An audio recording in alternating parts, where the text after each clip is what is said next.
listeners, welcome to the Communicate Influence podcast. This is Sheila Cagle, host for this episode. Almost every startup and even existing businesses struggle to gain traction on social media.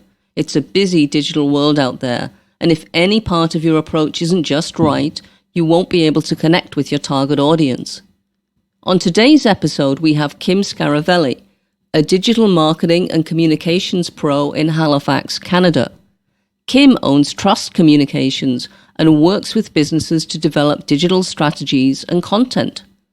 We're going to look at the issues businesses and agencies struggle with on social media and the kind of strategy and tactics you need to succeed. You can find more information and show notes at communicateinfluence.com. Kim, welcome. Thanks. Hi, Sheila, and thanks for having me. You're welcome. It's great. It's my pleasure. And tell our listeners a little bit about your work at Trust Communications. Well, I founded Trust Communications back in 2001, and originally I only had one trick, but it was a really good trick. So I would help companies take giant amounts of content that they were presenting in a classroom and figure out how to transition it into online learning. So we actually still do instructional design. And at this point, I've made over 300 different online training courses and blended learning training courses, which is a lot. But my focus now is primarily in the area of digital strategy. And if I were sort of summarizing it, my job is to find the best possible mix of technologies, platforms, and content to grow your business. And so that nicely segues into the topic that we're going to focus on today, businesses that struggle with social media, and let's see how we can help them through this interview. So organizations, they jump into social media and they seem to get a presence on the main platforms, LinkedIn, Facebook, Twitter, Instagram, and suddenly they're overwhelmed. So what's happening and what should they be doing? Well, I think that for many people, when they think about marketing their business online, their mind sort of naturally goes to social media because it's the thing. I mean, I get it. It feels like everybody's on Facebook. Your grandmother's on Facebook and Instagram and Twitter and all those other cool social media sites, and you don't want to be left behind. But the problem for many brands, and I think particularly for small and medium-sized companies and nonprofit groups, is that social, it isn't free and it isn't easy. It eats up your time, it eats up your energy, it eats up your money, and it can do it without producing tangible results. Particularly for brands that rush into social, they suddenly are chewing up resources that might have been more impactful if they had done things in a more strategic manner. It's not that doing social media is wrong. It's that rushing headlong into anything without a plan is not generally a good idea in business. And I would imagine that pretty soon they're going to notice that they're spending so much time on social media. They're not focusing on the business goals or the tasks at hand for that day, and they're not seeing a return on investment. So you talked about strategy first. I mean, how do businesses sit down and do that, people who are running businesses, and what are the key things they should be looking at in that strategy? Well, I mean, I like to say that the best place ever to be online, your very first place, is always a website. No contest. You are just a renter on social media, but you own your website. You have so much more control over the content and the user experience that when it comes to digital, the website really should be your first space. So number one is that you need a strategy. But number two is that your strategy should online include building a robust, functional, brilliant website that's going to do the heavy lifting for you. And then you start to structure all of the other things around that website, one of the pieces being social media. And one of the key ingredients is to really look at who your audience is, where your audience is, and then try to be there on social. So, Kim, I know you mentioned websites and they're so important. I'm a strong advocate of businesses having websites, even when they say, all my business comes from word of mouth. But this is going to sound like a basic question, but I come across so many websites that don't have essential information like what we do, how you can contact us. So let's talk about that first before going into social media. Okay, you're raising a very good point. And I think that sometimes brands will blame social media failure. We did social media and we didn't get any more customers.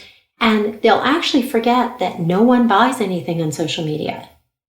You can't sell anything on social media. It is not structurally possible. Social media is where you build awareness. And then the goal is to transition those people who are now aware of your brand and have an appreciation of your brand.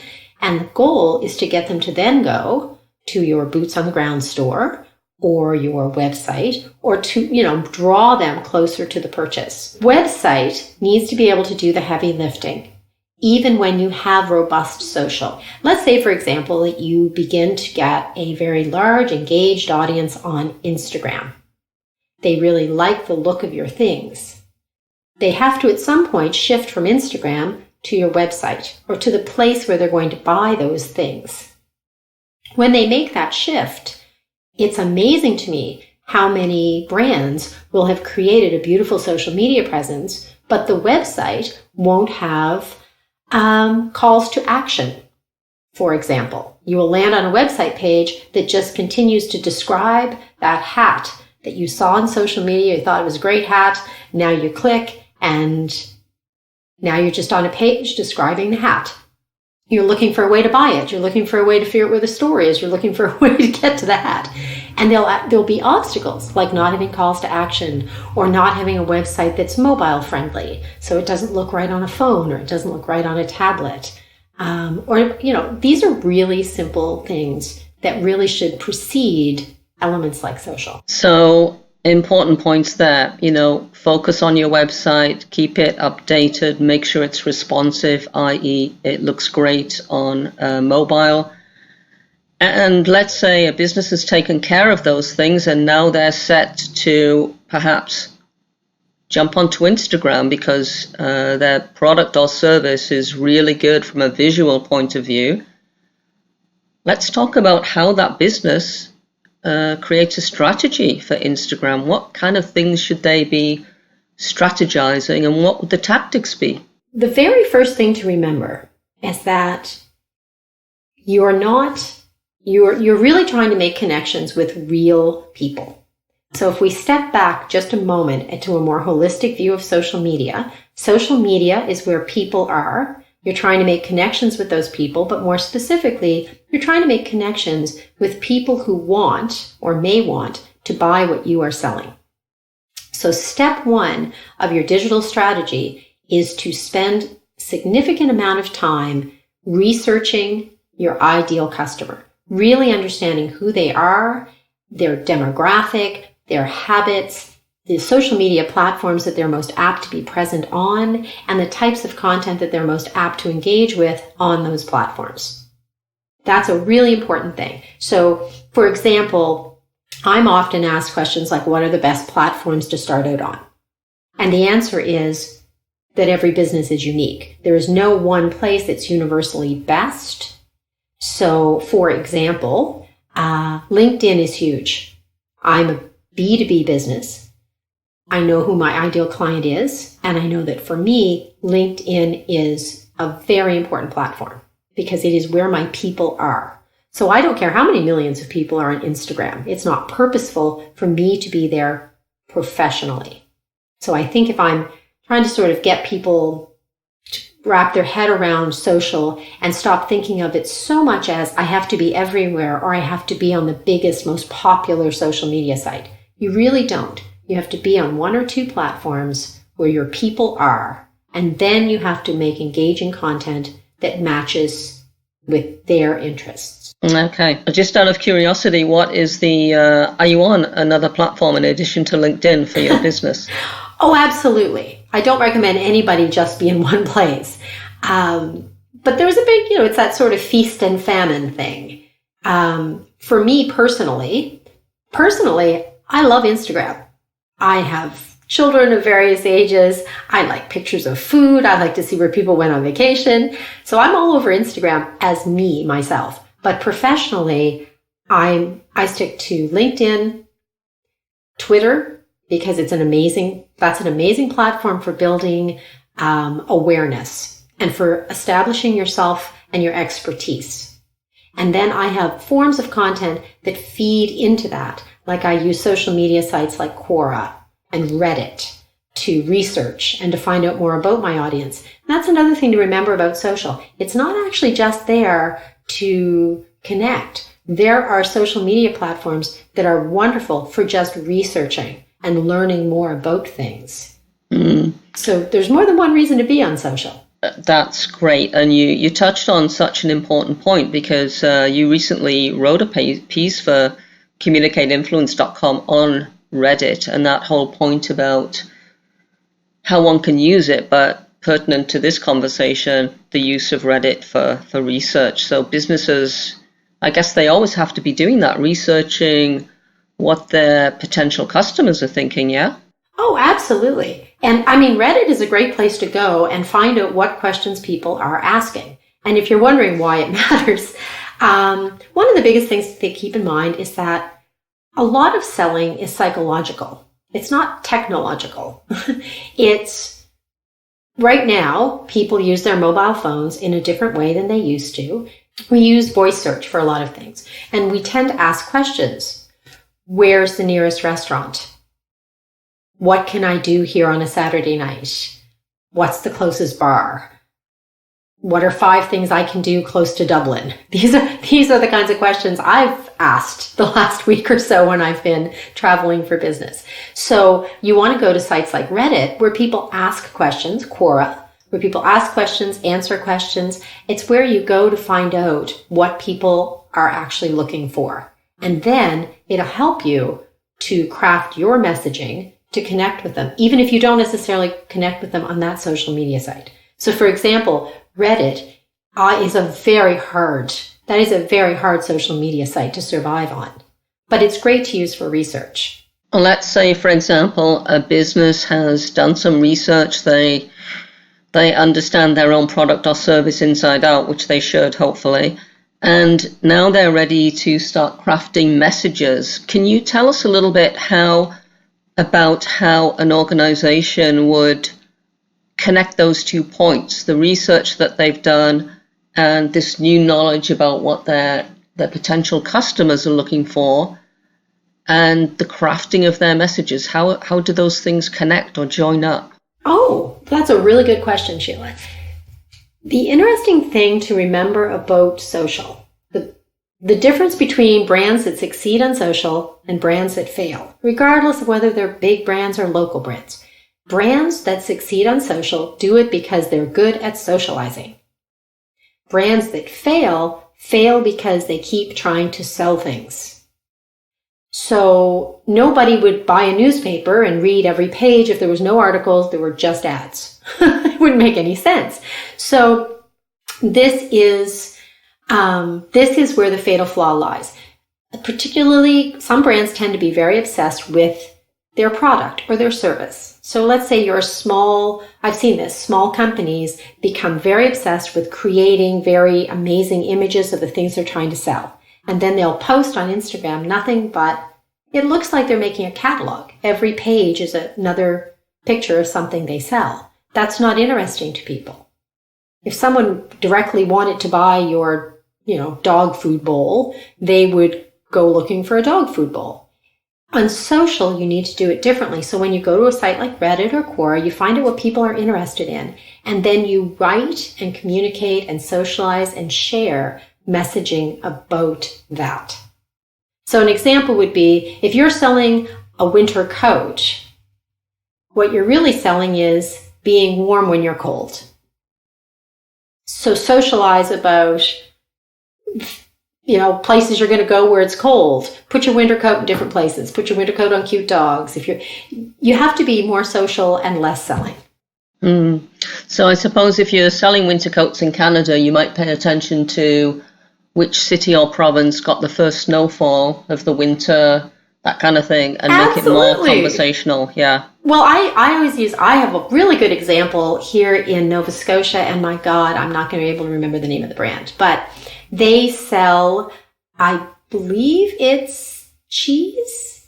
Yeah, it's cheese. And they just put this cheese in the strangest and weirdest places that you would not expect to see cheese.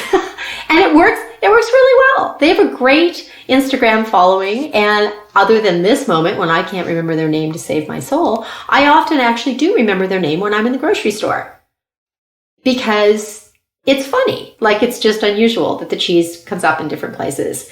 I've seen craft brewers do that as well, where the beer is just in different places. It's socializing. Try to be a little bit fun. I mean, if you're selling something somber, you have to stay somber. But I think I recommend starting with just a couple of platforms and spending enough time there to really understand what people are going to that platform for. What are they socializing about? What is the tone? So as an example, my tone on LinkedIn is very different than my tone on Twitter. On Twitter, I'm apt to be funny. On Twitter, I'm apt to make a joke about how tired I am on a Monday morning, or I might put some little cutesy thing in there. I might share information about things like work-life balance or decorating my office. I get a little more personal. On LinkedIn, I'm a B2B business. I'm a digital strategist. There's a certain, gravitas that goes with the level of work that I'm doing. So I'm much more somber, and I'm more inclined to share more deeper reads, 2,000 plus articles and posts, no motivational quotes on LinkedIn for me. It's all a little bit deeper. So once you figure out your audience, then you match your content to the audience. Now, just out of curiosity, have you got both your clients and your marketing and communications colleagues around the world following you on Twitter? Have you kind of like pinpointed that your audience who's following you? On Twitter, interestingly enough, I'm followed by more men than women, higher income ranges. I've got a pretty solid following in Europe, which is interesting. Europe, the US, Canada. Obviously Twitter's kind of a large, expansive group. A lot of people in marketing, a lot of people in business. What I enjoy about Twitter, to be honest, is that I find it really informative. And that is also part of social media. If I got up every day and all I thought about is how I could say 10 or 12 things about my company, well, I'm a pretty articulate woman, and I don't believe I could say 10 or 12 things about my company every day for 3.5 years. I don't think I could do it. I don't go about it that way. I open my Twitter account and I go in there thinking, what am I going to say about growing your business today? What am I going to tell people today? And then I read something someone else did, and then I share it, and then I comment on it. It truly is socializing. I often recommend to people that they try Twitter, even if it's not necessarily the space their clients are in, just because it's a fun, fast-paced place to start to get your social media legs, to let go of the idea of selling and just talk to people. I'm sure our listeners want to know, what tools have you used or might you recommend to get that level of detail about an audience? Also, here's one of the cool things about social. You do not have to be a rocket scientist. You do not have to hire someone to come and give you insights. So what they may not have in guaranteed return on investment, they certainly have in analytics. So for example, Twitter, LinkedIn, Facebook, they give you incredible amounts of audience insights. If I want to know how I'm doing on Twitter right now, I log in, I click those 3 little dots on my Twitter profile, up comes my analytics. I can see what tweets performed best. I can see who got the most engagement. I can tell you how it's performing, what day of the week, what time of the day, who's following me, what their median income is. It's right there in your analytics. And it's like that for almost every social media platform. So I mean, one of the things that is positive is it's not hard to get information. It can be a little overwhelming.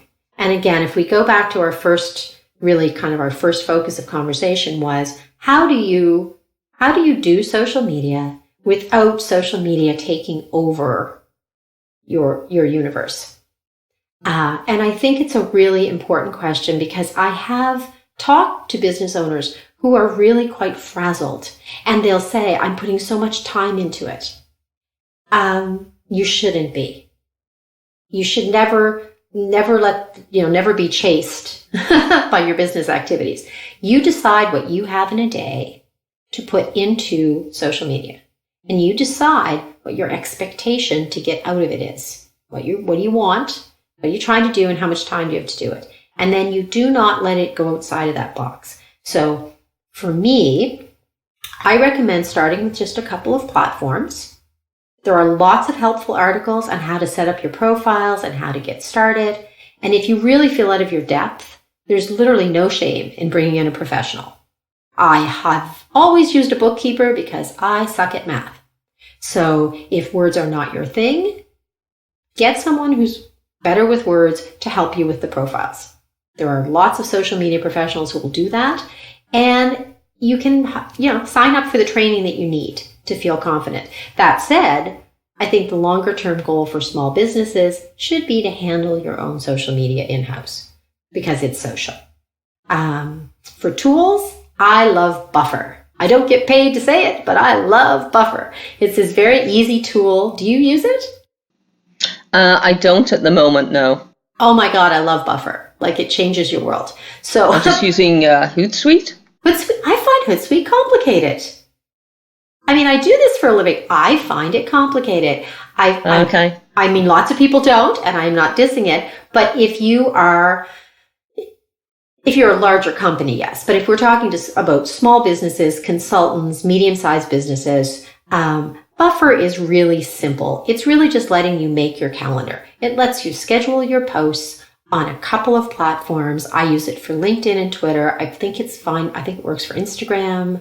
And then you schedule things in advance. I also use another one called Community, which helps me interact with my Twitter followers more readily, because you're in this one site instead of being on three different platforms. And I love Canva, because Canva lets you go and make images and make shareable motivational quotes, and it's fun. And I give myself a certain amount of time. Like, I get up in the morning, I pour my coffee, I have 30 minutes of Buffer and Community time. And that's it. When the 30 minutes is done, I'm finished. And then I don't look at social media again until 4:30. I just don't go near it. Oh, that's pretty cool. So you've really got it well managed. It sounds like you're very organized, and obviously that's what you're recommending to clients and listeners who are just starting out. Absolutely. Yeah, absolutely. Don't over automate. The mistakes, I think, is don't over automate. It's a big problem. I'm sure you've seen this because you do social media professionally. You follow someone, they follow you, you follow them, they unfollow you. You unfollow them, they follow you. It becomes the most bizarre dance. Well, that's just what happens with over-automation. Over-automation is that when you're in an automated system, it tries to unfollow so many people a day. It's all based on algorithms. It's very frightening.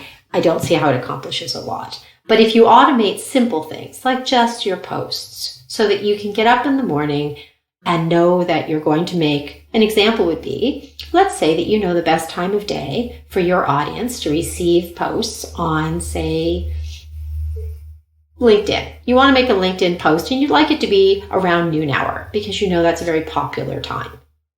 But you also want to eat your lunch at noon hour. So that's not really when you want to be sitting there doing social media. So you can have something like Buffer where you decide in the morning what's worthy of sharing, and it shares at 12 o'clock, but you decided on it at 7 while you were having that coffee. Well, that's not over automating. That's just being efficient. Well, a human did it, so you've there got you something go. to If a schedule human it. But did it, it's okay. Yeah, exactly, yeah. So we've focused on a couple of things.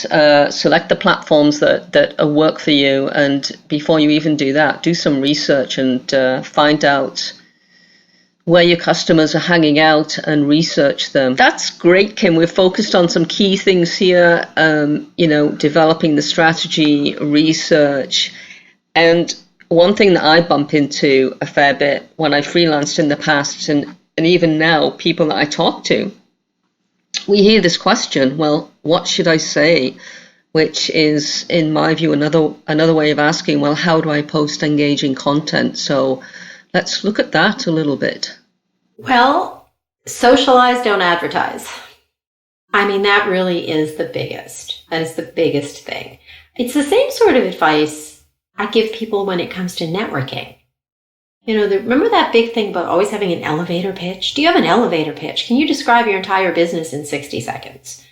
I don't think anyone needs to be able to describe their business in 60 seconds. I don't think anyone's ever sold anything to anybody in 60 seconds. Not in a room, not on social, not in a plane, not in a train, nowhere Dr. Seuss would put you. Really, when you're talking about how do you post engaging content, it's coming back to the same thing. You're thinking from the wrong perspective. You're pre-thinking what you're going to say. In socializing, you have to go the other way. You basically have to follow the conversation that you're having. So what you say, what you put on social, is dependent on the conversation that's happening. Does that make sense? So you socialize, you don't advertise. When you think about engaging content, an example, I will use Twitter as an example because it's a site where you make a lot of posts. So it's a good example. If you were making 12 Twitter posts in a day, you are tweeting 12 times. No more than 2 of those posts should be a direct attempt to connect people to your business. Of the remaining 10 posts, the rest of them should be sharing content that other people have written, sharing, having strings of conversations with people, just saying interesting things that pertain to your expertise, but are not trying to sell somebody something. And that's really what I recommend. I recommend not having no more than 25%, and even then I think you're pushing it on any social media platform. That's really good. I'm just going to push a little bit further on that and kind of dig a little bit more deeply, that in the sense that when you're new and let's say a listener has a business, they're listening to this podcast and they think, some of these tools, I'm going to check them out so they get Buffer up and running. I can see how that's going to be daunting in the first few weeks when they're sitting there with their morning coffee and they're thinking, what do I say? I don't really know that many followers. I can't kind of make a joke. What do you advise people then when they're new to it? They realize they've got to be conversational, no hard selling. And they're just thinking, wow, my mind's blank. Well, first of all, that is another reason I don't think anyone should start social without something, either Buffer or Hootsuite. Pick it. Doesn't matter. Whatever you think is going to work the best for you. But the reason you need one of those calendars is for that exact reason. Because in the moment, on the spot, it's hard. So let's say that you don't take that approach. Let's say that you decide, for example, you're a B2B consultant, you're trying to build your brand, you want people to respect that you are very gifted in the field of HR. So if you are sitting in front of your Buffer console and you decide that you're going to do 3 hours a week of social media, it's what you're going to give it, maybe it's not 3 hours divided equally among 7 days. Maybe what you do is have one day of the week where you sit for 2 hours. You find a couple of interesting articles you'd like to share. You find a couple of interesting things you might like to talk about. Maybe you even write a short article on LinkedIn and you put those in the spots on Buffer, and then that's what happens that first week. Now, that's your 2 hours, and then every day you take 10 minutes and you go and look and see what other people have done, and you just spend those 10 minutes purely socializing. If someone's commented on your post, you comment back to them. Well, that's basically you're spending a little bit of time every day easing yourself into being social. with no onus to try to share anything brilliant. You did that all in one day. You know, you can kind of like wipe your brow and go, I've done the heavy lifting. Now I'm socializing. And you will find over time that the socializing will up your follower count. Then there'll be more content flowing around. And then the rest of it will slowly take care of itself.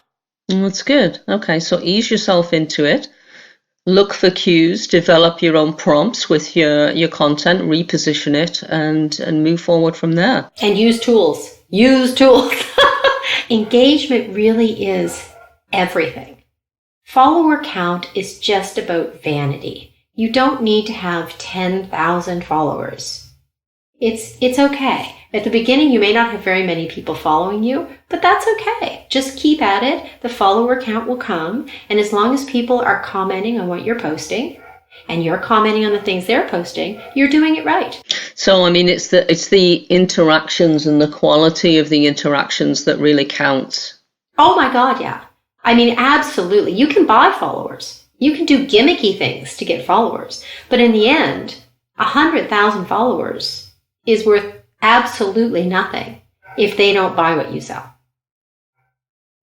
On the other hand, if you're a small local company and you could get yourself to the point of having 1,000 followers, 1,000 people that actually live in your community, that actually share your content, tell their friends about it, you know, move from social media into the real world and purchase it, that is immeasurable. That's a huge value. Those 1,000 people are worth a lot. On the other hand, if you've got 100,000 people, but 90,000 of them live overseas, well, if you're a restaurant in a local area, what's the point of that? Yeah, unless they're traveling a lot and they're planning to come see you. But totally. In the real world, that there has very little real world value. Kim, we've touched on a lot of key things for a newish business or organization starting out on social media, but you know, when you think about these platforms, for example, Twitter and Facebook, they were launched in 2005, 2006. And I feel badly for the challenges that businesses today face in terms of getting traction. Do you think that there's such a thing as a saturation point with social media? I think there may be a point where things jump the shark. Like, you know, I remember when Facebook was cool. And now I know from experiences talking with my own daughters that they think of Facebook as a place their grandmother posts vacation photos. So, I mean, if I was a Facebook shareholder, I might be worried that maybe they were aging. But in general, social media, no, I think it's going to be the norm. You know, platforms may come and go. Right now, I'm spending a lot of time learning more about TikTok, partly because I think it's really fun and partly because I think it's probably going to become more relevant. But I think at the end of the day, quality floats. If you have something that solves a problem or it fulfills a need people have, then you're going to be able to use social as part of your marketing. And I think it's going to be a standard part of marketing for the foreseeable future. But I have never thought social has the power to do the heavy lifting. And I don't see any trends indicating that social is dying, but I also don't see anything changing about how it works. So at the end of the day, if you're going to be in digital marketing, you're going to have to still focus on your website and on all of the other things, and then just kind of ride the wave of social as it goes up and goes down. So focus on the website content, research, stay relevant, be engaged, all those things. And don't get too wrapped up in a particular social media platform. I'll use as an example. I've seen people get very wrapped up in right now, a lot of brands are very wrapped up in Instagram. And what you have to remember is that social is rented space.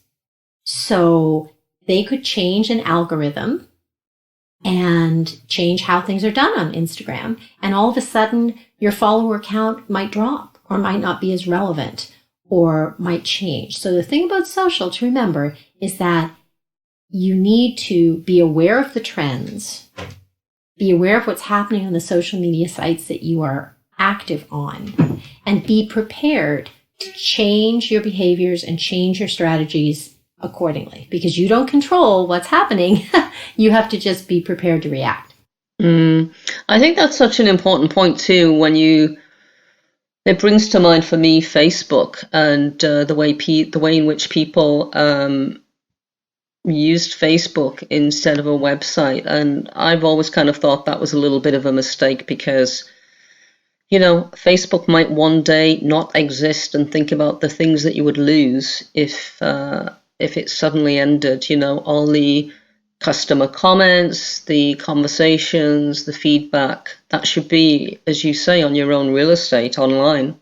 Oh, absolutely. I think what Facebook did was disgraceful. I mean, they actively encouraged small businesses to make business pages. It was practically an alternative to having a website. And when they changed the algorithms, they weren't particularly transparent about it. I remember doing a social media talk a couple of years ago, and we were talking about how Facebook had changed the algorithms, and I was astounded. There were probably 40 business owners in the room. A good half of them were very dependent on Facebook. They had all seen drops in revenue, and none of them recognized that when they were making posts on their business pages, people weren't seeing them anymore. They were still doing Facebook. They were following all the day-to-day things in Facebook, but they weren't really paying attention to the platform. And you have to remember, it's a rented space. So whatever social media site you're using, you have to stay on top of what that social media site is doing. They're a landlord. They can change the rules. You've got to know what's going on. Kim, how important is social media in marketing? I think that social media is very important because it is where people are socializing. And if you are trying to market something, it is logical that you want to find the place your people are. And social media, your people are out there somewhere. It's just that you need to be strategic about how you implement your social media tactics. And you need to have a realistic expectation about what you are going to get in the short term from the efforts that you put into social. Well, Kim, it's been really fantastic talking to you. So I'm going to include the links to the tools, etc., that you mentioned in the show notes. But tell people where they can find you online.